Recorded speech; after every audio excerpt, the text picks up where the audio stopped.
안녕하십니까. 4강 시작하겠습니다. 4강은 종합소득세 신고서 세무조정 흐름입니다. 저희가 이제 결산, 장부, 이런 전표 마감 다 진행을 하고 난 다음에는 이제 종합소득세에 관한 신고서 세무조정 작성을 하게 되는데요.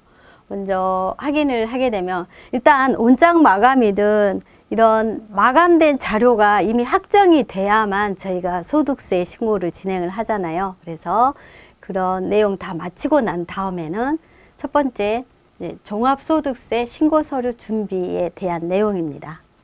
그리고 두 번째 일반전표 분계장에 입력하는 방법에 대해서 다시 한번 여기서 진행했고요. 그 다음에 세 번째는 종합소득세 세무조정 흐름에 대한 내용입니다. 그리고 네 번째는 종합소득세 신고 집계 관리에 대한 내용인데요. 이제 살펴보면은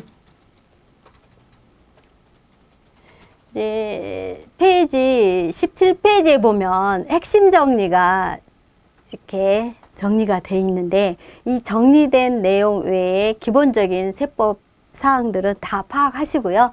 이제 종합소득세 신고는 종합소득, 즉 이자, 배당, 사업, 그 다음에 근로연금, 기타 소득이 있는 사람이 확정신고 시 합산해서 종합소득을 신고를 하는데요.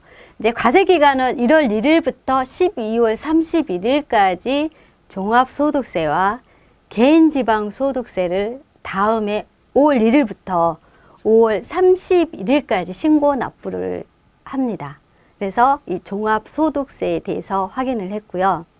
신고 대상에 따른 신고 방법을 한번 확인을 해보면 이제 첫 번째는 해당 과세 기간의 업종별 기준 수익금의 이상 신고 방법이 이제 성실 신고 확인 대상자에 해당이 되고요.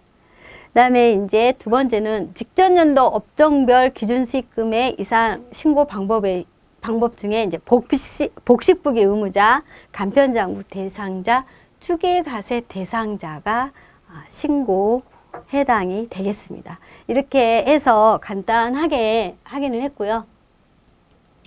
다음에는 이제 저희가 종합소득세 이게 신고를 위해서는 서류 준비를 해야 됩니다. 그래서 이제 저희가 5월 초가 되면은 이제 종합소득세 신고 안내문이 세무서에서 각각 날라오니까 그 날라온 자료를 가지고 저희가 이렇게 자료 준비를 쭉 진행을 해야 합니다. 소득세에 해당되는 내용들을 하나 둘씩 다 모아서 종합소득세 신고할 때 빠지지 않도록 진행을 해야 되니까 하나 둘씩 이제 그런 내용들 판매장려금, 보상금 등 이런 내용이 있으면 그 내용을 장부상에 반영을 해야 됩니다.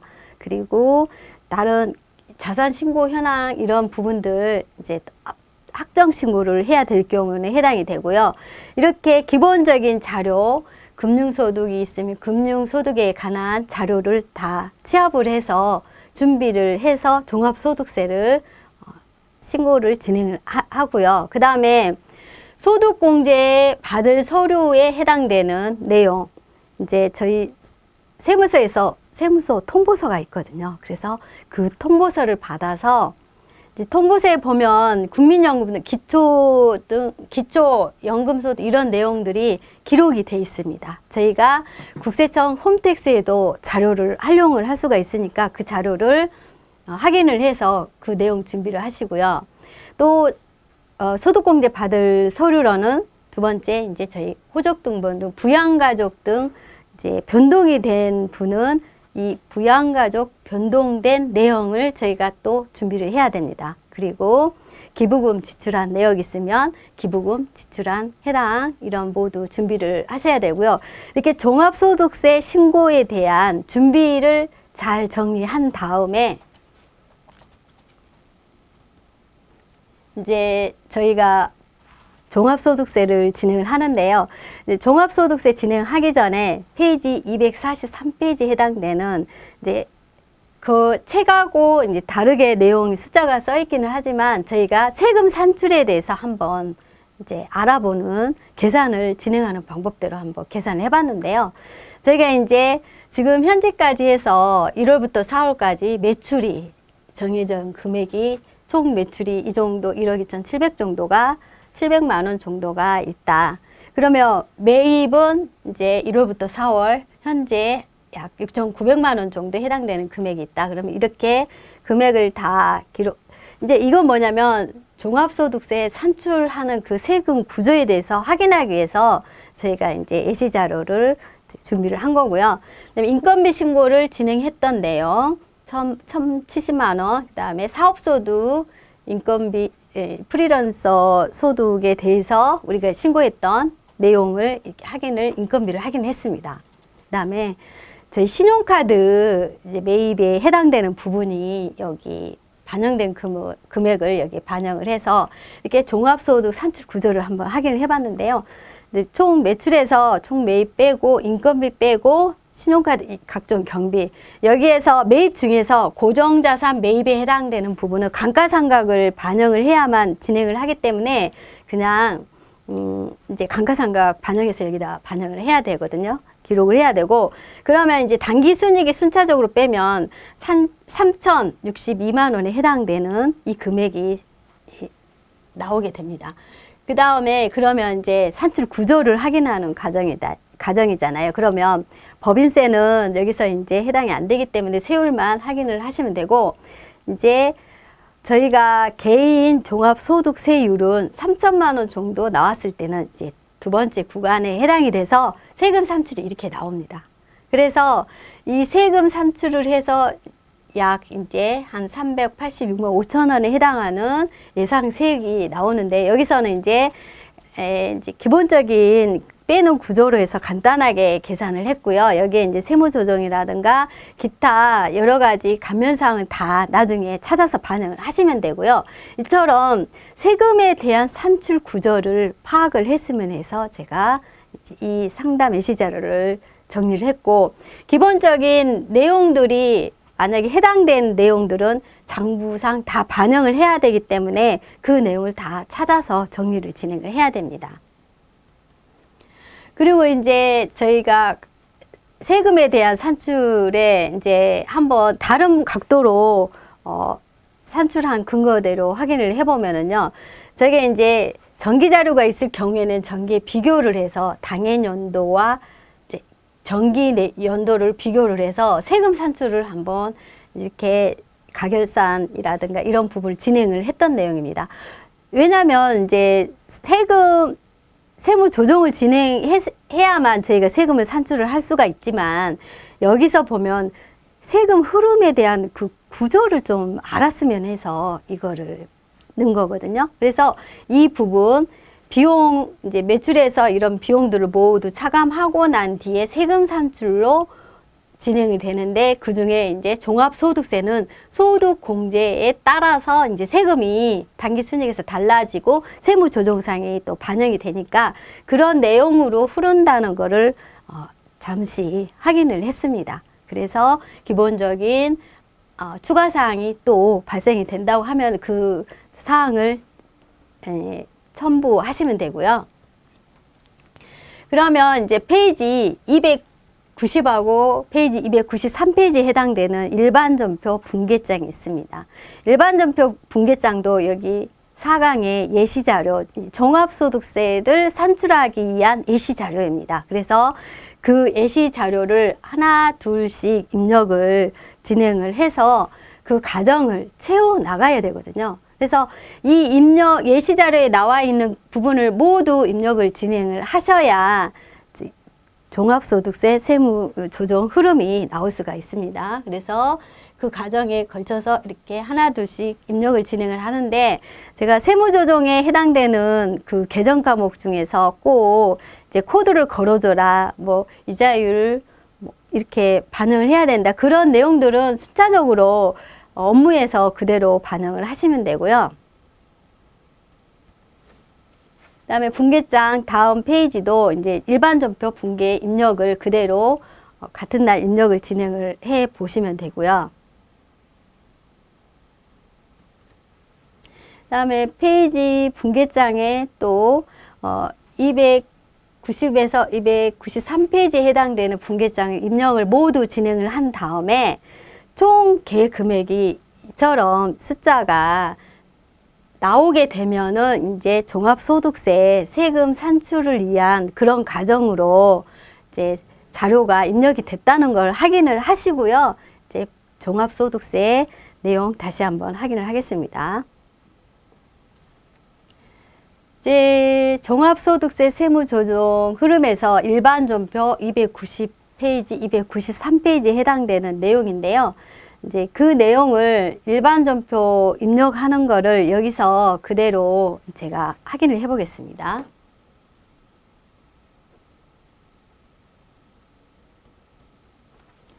이제 일반전표 입력을 할 때는 지금은 신용카드나 이제 등록을 업로드나 그다음에 다운을 받기 때문에 일반전표에서 입력하는 일은 저희가 그렇게 이제 빈번하지는 않습니다. 그런데 일반전표는 꼭 저희가 입력을 진행을 합니다. 왜냐하면 입력하는 영수증에 해당될 경우는 입력을 진행을 하고요. 이때 이제 계정 과목 코드 기초사항에서 꼭 이렇게 회사 등록에서 바꿔서 제대로 이렇게 확정을 지어주고요. 그 다음에 회계연도가 제대로 내 회사가 입력이 되어 있는지 확인을 합니다. 그 다음에 확인을 해서 하나 둘씩 입력을 진행을 하는데요. 이제 아까 그 일반전표 분계장에 있는 내역대로 이제 저희가 입력을 진행을 할 때 실제로 이제 기간으로 선택을 해서 입력을 진행할 수도 있고 이렇게 매월 한 달로 들어가서 입력을 진행할 수가 있습니다. 그래서 그 과정을 순차적으로 입력 진행하는 내용을 이제 프로그램 화면을 통해서 함께 확인을 해 보시겠습니다. 그러면 이제 출금으로 일반전표 출금 입금으로 해서 일반전표 입력을 진행을 합니다. 분계 자료에 해당되는 내용을 하나 둘씩 찾아서 이제 재무제표를 저희가 이렇게 완성하기 위해서 이제 저희가 이렇게 계정 과목을 설정을 해서 지금 입력을 진행을 하는 내용인데요. 그러면 이렇게 이제 입력을 진행을 할 때 제일 중요한 부분이 이제 그 계정 과목의 세무 조정에 해당되는 부분들을 정확하게 찾아서 하나 둘씩 이제 접대비는 신용카드를 걸어주고 그다음에 이자 비용은 이제 거기 조교란에다가 이자 비용은 이자율을 기록을 진행을 하고요.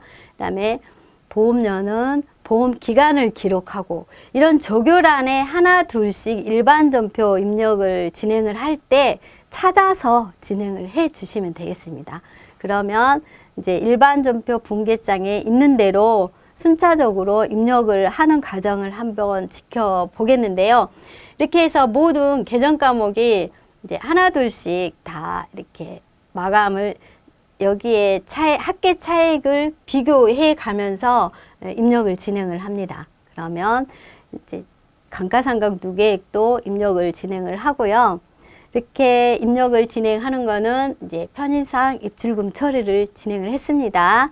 그러면 출금전표로 해서 이제 저희가 이제 임차보증금 입력을 1,000만 원 입력을 진행을 했고요. 다음은 출금전표로 코드가 251 예상매입금 코드를 입력을 진행했습니다. 여기서 저는 이제 예상 코드를 알기 때문에 251이라는 코드를 입력을 직접 했지만 사실 입력할 때는 계정 과목 코드를 다 우리가 이제 모를 경우가 있습니다. 그럴 때는 이 코드란에다가 외상, 매입, 미지입금 이렇게 기본적인 코드를 그 비용을 입력을 진행을 합니다. 예를 들면 복리며 복리후생비용 복리 이렇게 치고 클릭을 하면 이제 일반은 800번대, 제조는 500번대, 건설은 600번대, 700번대 그렇게 뜨거든요. 그래서 그 계정 과목을 다 이렇게 외우지 못할 경우에는 계정 과목 이름을 여기에다 쳐가지고 일반 전표에 입력을 진행을 하시면 되겠습니다. 그러면 이제 자본금도 코드해서 입력을 진행을 했고요. 다음에는 이제 인출금 입력을 진행을 했는데 이제 차변 대변으로 해서 인출금은 제가 입력을 진행을 했고요.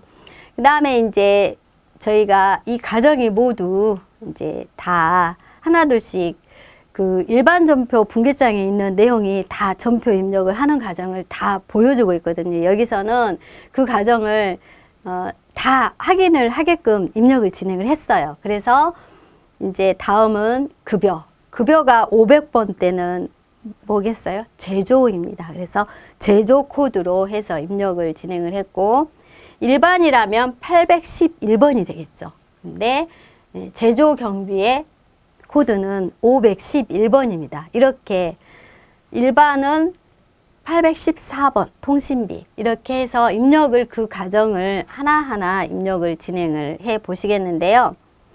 이게 이제 입력하는 그런 과정이 좀 시간이 걸리더라도 그 과정을 이제 함께 한번 진행을 해 보셨으면 좋겠습니다.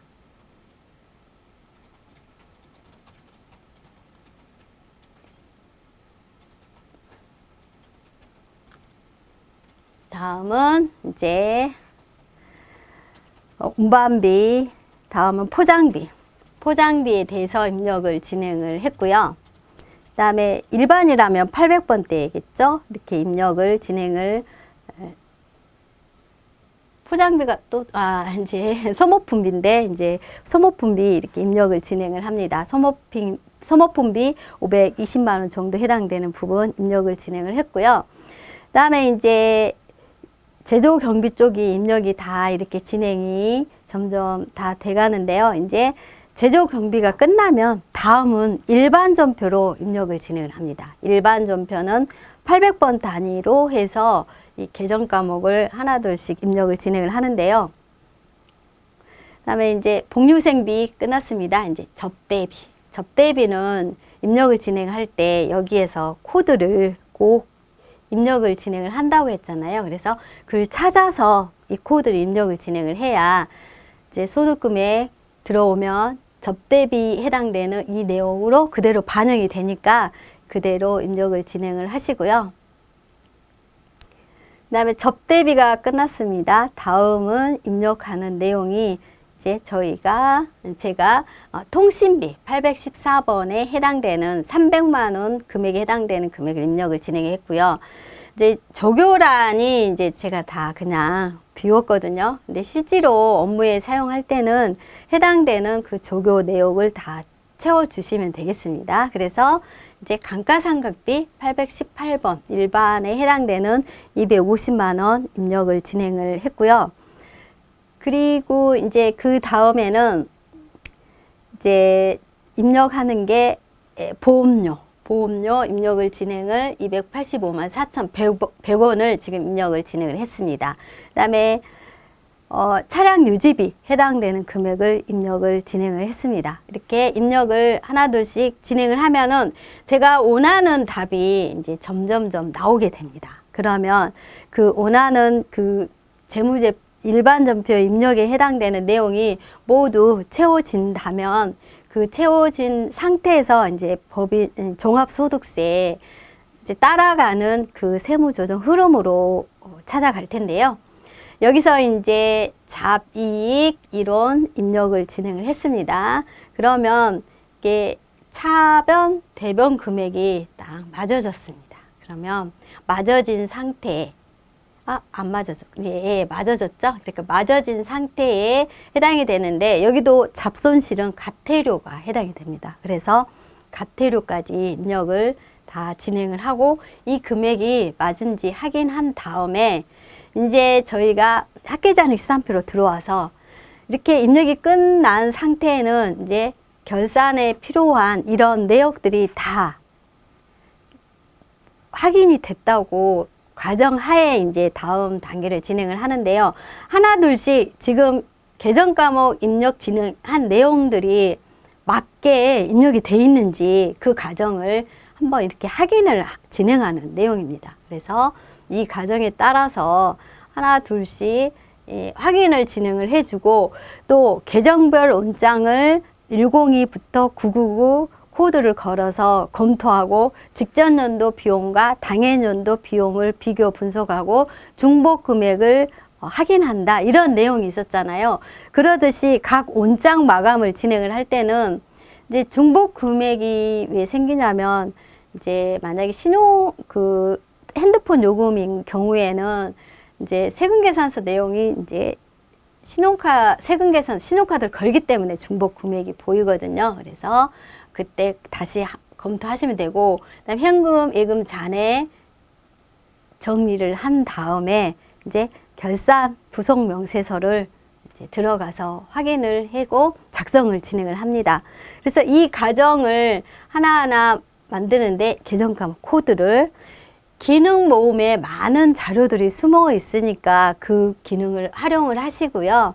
그래서 이 내용들이 하나 둘씩 지금 검토하는 과정은 곧 무슨 얘기냐면 이제 장부 마감이 거의 다 완성이 돼 가서 이제 결산서 세무 조정 흐름으로 들어가기 위한 전 단계라고 생각을 하시면 되거든요.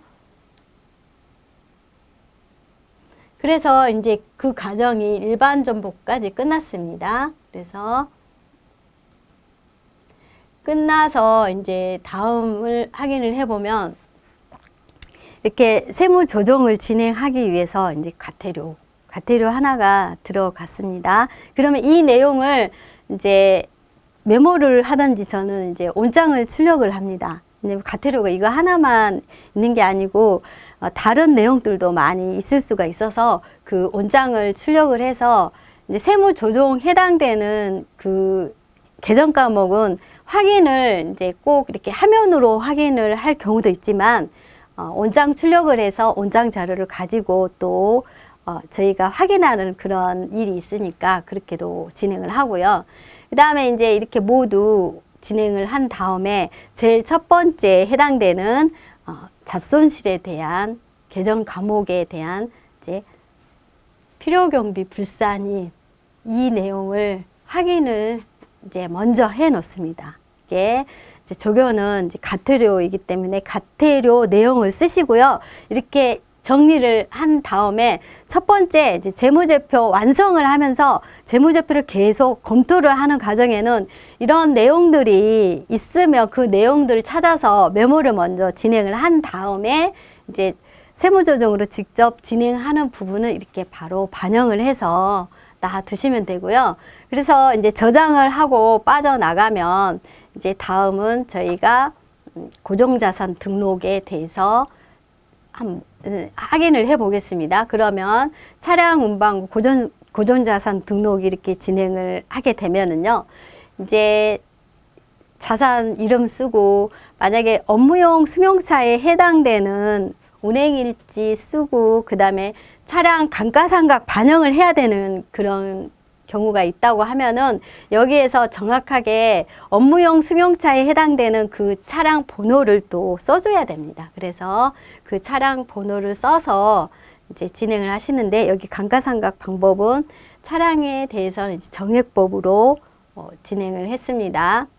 정액법에 해당되는 내용이고요. 그 다음에 업종별에 해당되는 기계를 구입을 했다던가 그럴 경우에는 이렇게 기준 내용 연수 찾아서 감가상각 율을 이렇게 확정을 지어야 되거든요.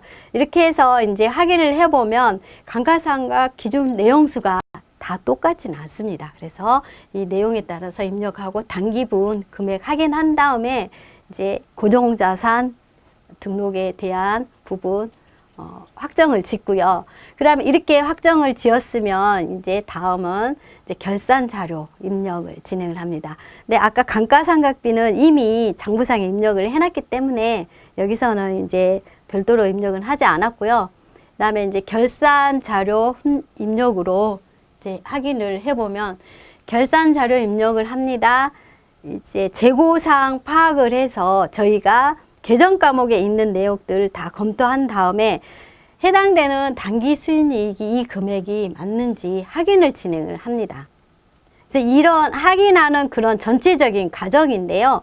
이렇게 해서 과정을 확정을 지우고 이 부분이 단기 수익이 맞다 그러면 전표 추가를 진행을 하시면 되겠습니다. 그래서 전표 추가해서 이제 단기 순이익을 이제 저희가 확인을 하는데요. 그 다음에는 이제 순차적으로 해당되는 게 제조원가나 공사원가 명세서를 들어가기로 했잖아요. 그래서 제조원가 명세서를 들어가서 이 원가에 구성되어 있는 금액이 796-054-305가 정확하게 이 금액이 이제 이렇게 확인을 해 보면 이제 비율도 확인을 하고요.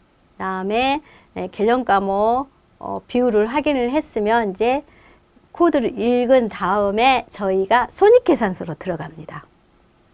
그러면 손익계산서에 저희가 들어가서 원가 금액이 아까 확인한 금액이 제대로 여기에 반영이 돼 있으면, 그다음에 반영이 돼 있으면 이제 오케이 넘어가고요. 여기서 이제 또 비율 확인을 해보고 단기 순이익 금액을 아까 결산자료 입력해서 반영했던 금액이 맞는지 먼저 확인을 합니다. 항상 이 결산에 해당되는 내역은 단기 순이익을 이렇게 메모를 진행을 하든 이렇게 자료를 출력을 하든 그 과정을 맞게끔 진행을 해야 되니까 이제 재무상태표 확인을 쭉 진행을 하고요. 그다음에 단기 순이익 맞으면 이렇게 이제 과목별 제출령, 표준령을 모두 똑같이 확인을 해 주셔야 됩니다.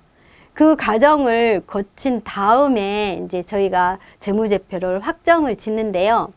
여기서 이제 단기분에 대한 재무제표 출력을 할 때는 정기가 이렇게 안 나와 있기 때문에 단기분 출력을 선택을 해서 이제 재무제표를 출력을 진행을 하시면 되겠고요. 그다음에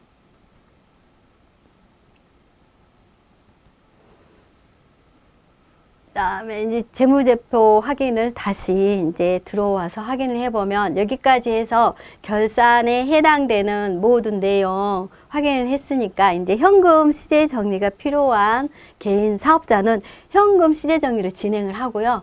결산 부속 명세서도 당연히 해당되는 사업자는 진행을 해서 차기 6월 되도록 그렇게 마감을 진행하시는데요. 아까 보니까 손익 이 관계가 이제 손익 집합 계정으로 손익 처분이 안 됐잖아요. 그래서 개인은 기능모음에서 손익계산서에서 처분을 진행을 해야 지금 확인을 해보면 학계자립산표가 이쪽에만 있었잖아요. 그래서 손익 처분이 이쪽으로 넘어오게끔 돼 있습니다. 그래서 법인은 이제 법인하고 개인이 다른 점이 여기에 있습니다. 그래서 손익계산서 꼭 손익 처분을 진행을 하고요. 그다음에 이제 재무제표가 완성이 되면 이제 기본적인 저희가 신용평가기관 이런데 또 저희 자료를 확인을 해서 업무를 평가를 받아야 되니까 경영 안전성 분석 이런 경영 분석을 진행을 해서 저희가 확인을 또 진행을 합니다. 수익성 그다음에 이렇게 모든 내용 경영 상태 분석을 진행을 해서 저희 프로그램에 이제 재무제표만 마감이 되면 이거는 확인하는 내용들이니까 여기까지 이제 한번 검토를 진행을 하시고요. 그 다음에는 저희가 이제 여기까지 진행을 했습니다. 그러면 개인 세무조정으로 들어가서 저희가 업무를 진행을 하시는데요. 개인 세무조정의 첫 번째도 당연히 표준 재무제표입니다. 네, 세로 불러오기 하고 저장을 꼭 진행을 하시는데 저장을 진행하시면서 이 표준 재무제표가 국세청으로 전송이 되니까 이제 대차대조표에 있는 내용, 이게 재무상태표에 있는 내용이 여기에 제대로 반영이 되어 있는지 꼭 확인을 진행하십니다. 그 다음에 손익계산서는 여기에서 단기 순이익이 맞는지 확인하고 그 다음에 이제 표준 내용이 정확하게 맞는지 확인을 하고 저장을 진행하시고 제조원가 명세서도 세로 볼록이 하고 이 금액들이 정확하게 반영이 되어 있는지 확인하시고 저장을 진행을 합니다. 이렇게 저장을 하나 둘씩 하는 이 순차적으로 진행하는 일은 재무제표가 모두 정확하게 완성이 된 상태에서 이 부분이 나올 수가 있으니까 항상 재무제표 마감을 정확하게 진행을 하셔야 됩니다. 그래서 정확하게 다 진행한 다음에 이제 기초 해당되는 입력이 모두 끝났잖아요. 그래서 기초 해당된 내용이 이제 끝나고 난 다음에는 이제 표준 재무제표 다음에는 이제 수입 확정입니다. 그래서 수입을 확정을 짓는데요. 그래서 이제 수익 금액에 대한 온장을 조회를 하고 온장 조회한 내용이 제대로 반영이 되어 있는지 이제 확인을 합니다. 그래서 온장 내용을 모두 확인한 다음에 이제 수입이 확정이 됐습니다. 그 다음에 조정 후 수익금의 명세서를 또 확정을 짓습니다. 그래서 부가가치세 신고한 내용과 자료가 맞는지 확인을 진행을 하시고요. 이제 이렇게 해서 모든 부분, 차익 나는 부분들이 해당이 되면은 이제 검토를 해서 장부를 맞추는 과정이 되겠습니다. 이렇게 수입 조회 등 이런 내용들을 모두 수입을 확정을 짓고 난 다음에는 그 다음에는 이제 저희가 기본사항으로 들어가서 다시 한번 이제 회사의 기본사항 등록된 내용에 사업이라든가 중소기업이 제대로 선택이 돼 있는지 확인을 진행을 합니다.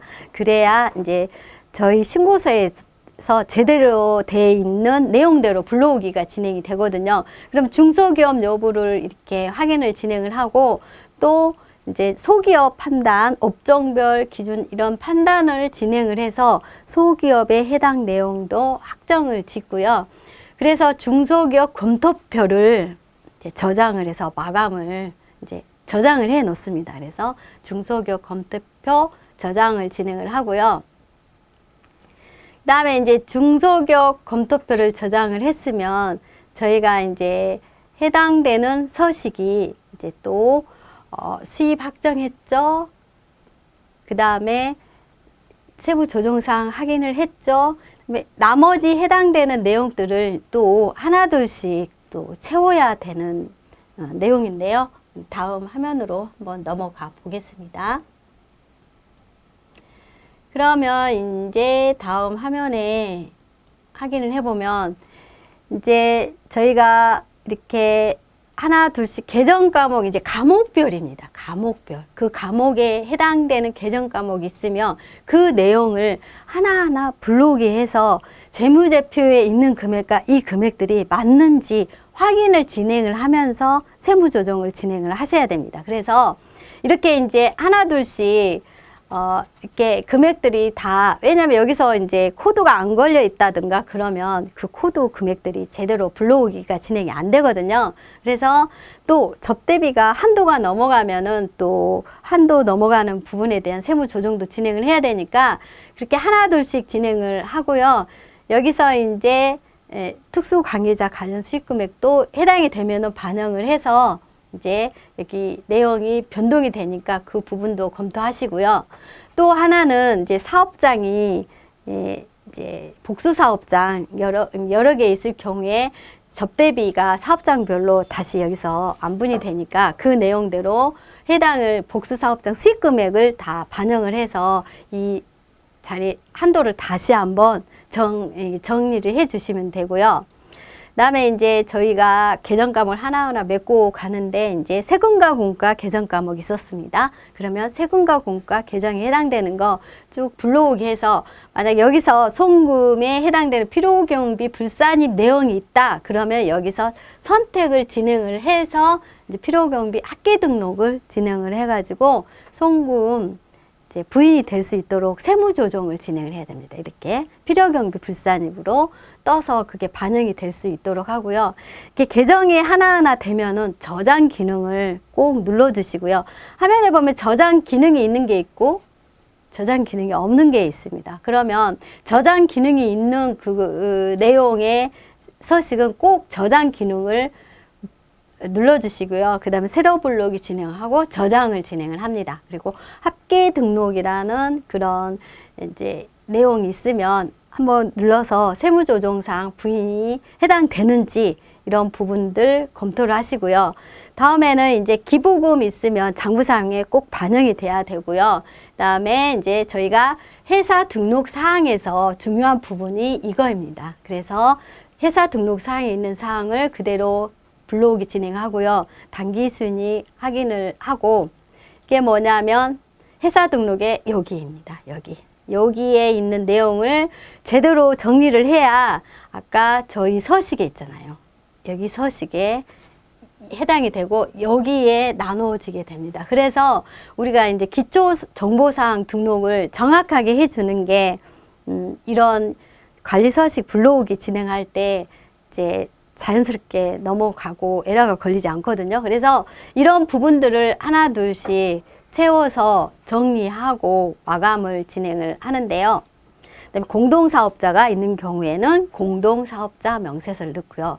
그 다음에 소득공제 사항에 해당되는 내용, 이제 국민연금 해당되면 내용 하나둘씩 불러오기 진행을 해서 입력을 진행하는데, 이 소득공제 사항은 직전 연도의 소득공제 내용하고 꼭 비교를 해서 검토를 진행을 해야 합니다. 왜냐하면 이제 사모님이 이제 소득이 생길 경우가 있거든요. 그래서 그럴 경우에 소득공제 변경을 시켜줘야 되니까 꼭 그런 내용 검토를 하시고요. 그다음에 이제 신고서로 들어오면 먼저 이제 신고 서식을 선택을 하고, 여기에서 이제 저희가 사업 이 지원되어 있는 그 내용을 보면서 저희가 불러오기 진행합니다. 복식부기, 이제 간편장부 이런 내용을 그대로 화면에 있는 대로 외부 조정 진행을 했으면 외부 조정, 이제 간편장부 이렇게 불러오기 진행을 하면 아까 당기순이익이 보였잖아요. 그 금액이 맞게 불러오기가 진행이 됩니다.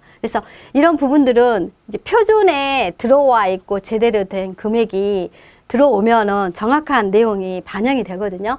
그리고 이제 소득공제 내용, 변동사항 유무 꼭 체크를 하고요. 그다음에 국민연금 내용 정확한 금액을 반영을 해야 됩니다. 국민연금이 이제 통보소의 금액하고 잘못 또 입력이 되면은 전혀 다른 세금 산출이 되기 때문에 여기서 확인하시고요. 2월 결손금, 원천징수 해당 내용 입력을 진행을 하고, 다음에는 이제 종합소득세 신고를 진행을 해 봅니다. 그 다음에 이제 종합소득세 여기까지 산출을 진행을 했습니다. 그러면 저희가 이제 해당되는 이제 세액공제라든가 세액 감면을 찾아서 여기에 또 반영을 진행을 해야 되잖아요. 이제 그 부분에 대한 내용으로 확인을 해 보겠습니다.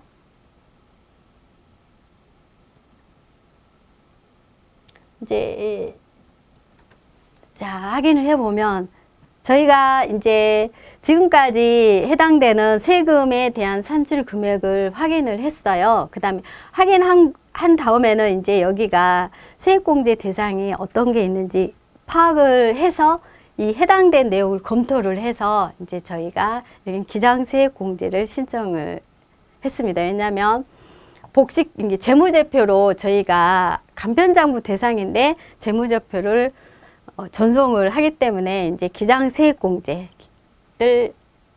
신청을 하는데, 이제 한도가 100만 원이니까 그 금액 신청서 작성을 하고 저장을 해서 정리를 하고요. 그러면 이제 이 부분이 이제 세액공제 입력 사항으로 불러오게 하면 들어오게 됩니다. 그래서 여기서 세액공제 내용을 검토를 진행을 하고요. 그 다음에는 이제 또 저희가 이제 세액 감면 해당되는 부분 저희가 확인을 해 보겠습니다.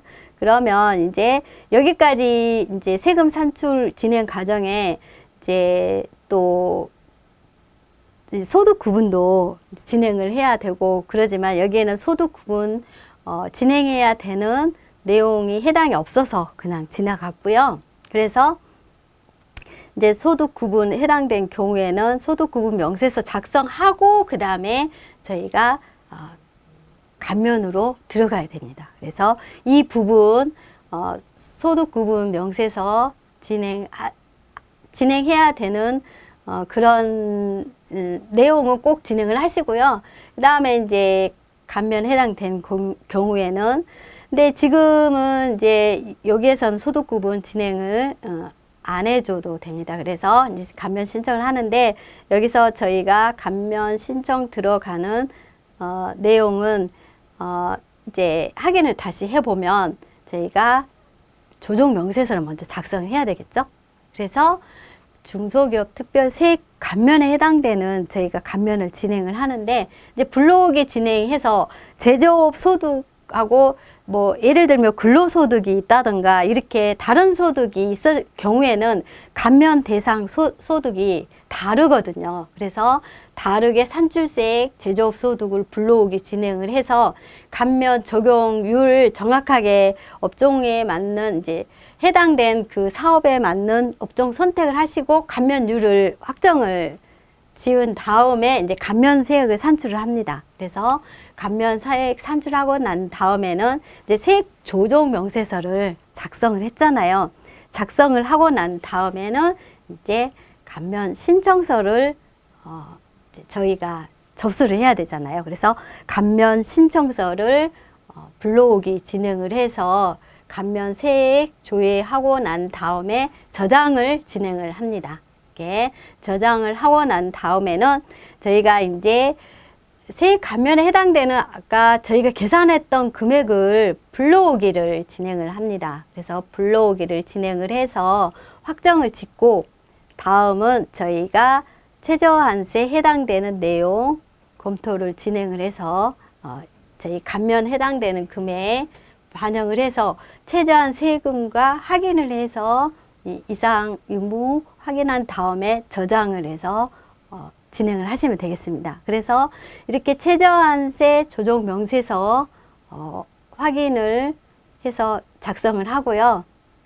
다음에는 이제 저희가 이제 나머지 부분 이제 또 진행하는 방법이 이제 기타 자료 해당되는 부분을 서식을 하나둘씩 세무 조정 서식을 저희가 불러오기 진행해서 마감 저장을 해 놓습니다. 그러면 이렇게 해서 하나둘씩 해당되는 내용, 영수증, 수치 이런 부분들 다 검토를 진행을 하시고 여기에서 이제 가산세에 해당이 되면은 또 신고서에 또 반영을 저희가 신고서에 반영을 또 진행을 해 줘야 되니까 그런 부분들 하나하나 찾아서 다 가산세에 해당되는 부분도 있으면 그 부분도 찾아서 진행을 하시면 되겠고요.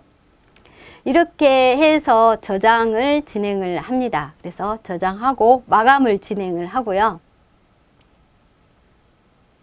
이렇게 마감을 진행을 하면은 이제 저희가 이제 프로그램으로 저희 또 국세청에 마감 진행하고 한번 이제 에라 체크를 한번 진행을 해 보시면 되겠습니다. 그래서 여기까지가 이제 신고서 작성 과정 진행을 했고요.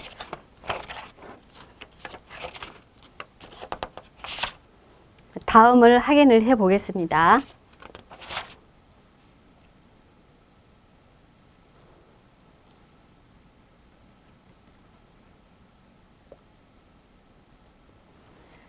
이제 다음 확인해 보면은 이제 페이지가 나와 있는 페이지에는 이제 단면으로 해서 서식이 들어가 있습니다. 그리고 자료의 예시자료 내용은 여기와 똑같은 금액으로 돼 있으니까 그 과정을 하나하나 같이 확인을 해 보시고요. 그다음에 전자신고 마감을 진행해서 홈택스 한번 제작을 진행을 해서 에라 체크를 진행을 꼭 해 보십시오.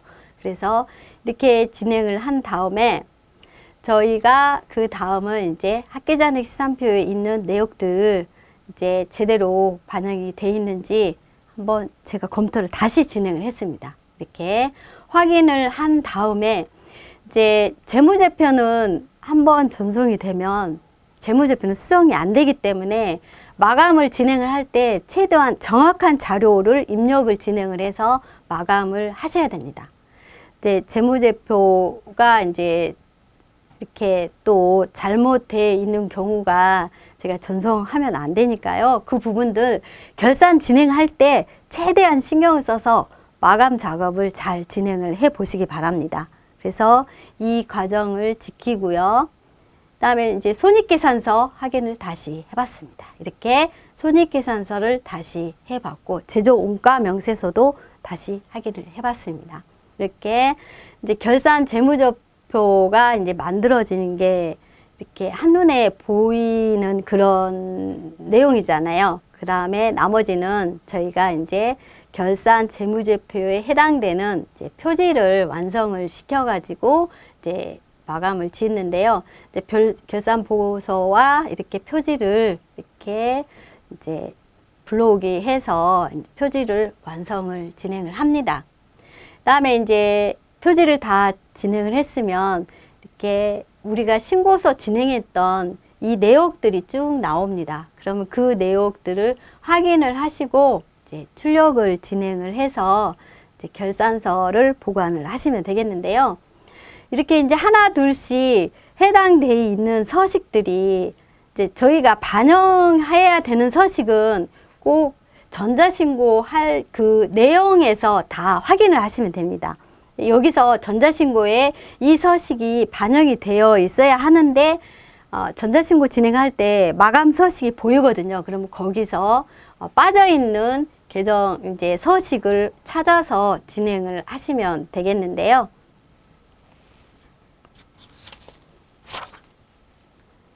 그 다음은 이제 저희가 종합소득세 확정신고 집계관리입니다. 이제 종합소득세 확정신고 집계관리는 뭐냐면 내가 이제 이 회사에 대해서 정확하게 수익금액, 직전연도 수익금액과 기장 유형들 잘 판단을 진행을 하시고 그다음에 종합소득세 금액이 결정세액들이 정확하게 데이터가 잘 나와 있는지 확인을 진행을 하시는데요. 이제 종합소득세가 올해는 지방소득세가 별도로 전자전송이 됐습니다. 그래서 올해부터는 지방소득세 전자전송 돼 있었는데 여기서는 지금 다루지 않았고요. 지방소득세도 전자전송해서 가상계좌가 나오면 그 자료를 가지고 세금 납부를 진행하시고요. 그 다음에 중간애납도 이제 저희가 국세청 홈택스에 조회가 되니까 조회된 부분을 찾아서 저희가 신고서에 잘 반영을 해야 되는데 중간애납 같은 경우에는 보면 이제 틀리게 만약에 신고서에 반영이 되면은 좀 에러 체크가 되더라고요. 그렇지만 정확한 자료를 잘 파악을 해서 우리가 신고서에 반영을 진행을 해 주시면 되고요. 다음에는 이제 종합소득세 개인 사업자는 또 중요한 부분이 또 있습니다. 그게 뭐냐면 사업용 계좌 개설인데요. 저희가 이제 사업용 계좌 개설은 사업자 등록 신청할 때 바로 진행을 해서 사업용 계좌에 사용하는 방법이라든가 이제 의무 이런 사항들을 안내를 진행을 해야 됩니다. 근데 이제 어떻게 보면 또 사업용 계좌를 이렇게 개설을 안 했을 경우가 있습니다. 그럴 때는 종합소득세 신고할 때 다시 한번 체크를 진행을 합니다. 체크를 진행을 해서 사업용 계좌가 만약에 개설이 돼 있지 않다면 사업용 계좌를 바로 등록을 해서 그 사업용 계좌로 세금계산서에 관련된 부분, 인건비 이런 내역들이 다 지급되고 입금되고 이렇게 반영될 수 있도록 하시면 되겠고요. 그 다음에 이제 다른 부분들, 체크사항들 모두 확인하는 집계관리 내용이고요. 그 다음에 이제 종합소득세 확정 신고도 법인세와 똑같이 안내에 대한 국세청 홈택스 자료가 있습니다. 그러면 국세청 홈택스의 자료 보면은 거기에 이 회사가 과거에 신고했던 내용이 이제 분석이 돼 있습니다. 어떤 자료는 신고한 내용 경비 분석이 돼 있을 수도 있고요. 그 다음에 경비 분석 외에 또 뭐 안내도 돼 있습니다. 또 뭐 감면 대상이 어쩌고 저쩌고 이렇게 내와 있을 수도 있고 그런 내용에 대한 분석 자료가 착실하게 기록이 돼 있으니까 종합소득세 신고 안내할 때 저희도 판단해서 이 내용을 다 확인을 해야 됩니다. 그렇지만 이게 세무서에서 이렇게 안내하는 그 내용 다 파악을 해서 진행을 하시면 되겠고요. 이제 제가 이렇게 해서 1강이 이제 세금 신고 업무 파악이고 2강은 이제 온천징수와 부가가치세 신고에 대한 내용이었습니다. 그리고 3강은 법인세의 세무조정 흐름이었고 4강은 종합소득세 흐름이었습니다. 근데 이 과정을 하나하나 배울 때 제가 한번 이렇게 제 생각대로 내용을 한번 정리를 했는데요. 이제 업무를 배우기 시작할 때 사실은 세무 업무는 이제 세법이라는 아주 규정들이 있기 때문에 저희가 그에 맞춰서 업무를 진행을 하고 그 다음에 일을 배워야 되거든요. 근데 이제 제가 정리한 내용을 한번 이제 이렇게 하기를 해보면 이제 배우는 과정이라고 짓고 내가 일을 빨리 배우고 싶고 막 이런 의욕도 있고 이제 회사 근무를 하다 보면 그렇잖아요. 그래서 이제 배우는 과정 한번 정리를 해봤는데요. 이제 첫 번째는 진행 과정의 하이라이트 업무를 파악한 후 목표를 세운다 이거입니다. 이제 업무를 처음 내가 배우고자 하는데 그 배우는 과정에서 예를 들면 온천징수예요. 그러면 온천징수는 이제 급여 명세서 작성이거든요. 그러면 급여 명세서 작성은 매월 진행을 할 수도 있고, 매월 급여 명세서는 매월 진행을 합니다. 그렇지만 신고서는 반기와 매월이 있지만 이 온천징수에 해당되는 부분을 내가 빨리 배우고 싶으면 그 과정을 빨리 습득을 해서 배우는 과정을 패스를 시키고 다 배우고 난 다음에 통과를 시키고 다음은 이제 내가 이제 부가가치세 신고서에 대해서 배우고 싶다 하면 그 과정에 대한 내용을 집중적으로 이렇게 저희가 많이 공부를 해서 이제 신고서 작성까지는 나는 할 거야. 그 업무를 파악을 해서 진행합니다. 근데 이제 법인세와 종합소득세 신고는 사실 이제 법정 신고 기간에만 진행할 수 있는 일인데 제가 이제 저희 강에서 3강하고 4강에서 준비된 예시 자료로 한번 진행을 해 보시고 실무에서 이제 해당된 관련 자료를 가지고 바로 진행을 해 보시면 되겠습니다. 이렇게 해서 신고서 작성하는데 나는 언제까지 이 업무를 진행을 할 거야 이런 목표를 세우고 업무를 배우셨으면 좋겠습니다. 그 다음엔 두려움을 극복하자인데요. 이게 뭐냐면 업무를 진행하고 있으면서 내가 이게 제대로 하고 있는지 아닌지를 판단이 안 됩니다.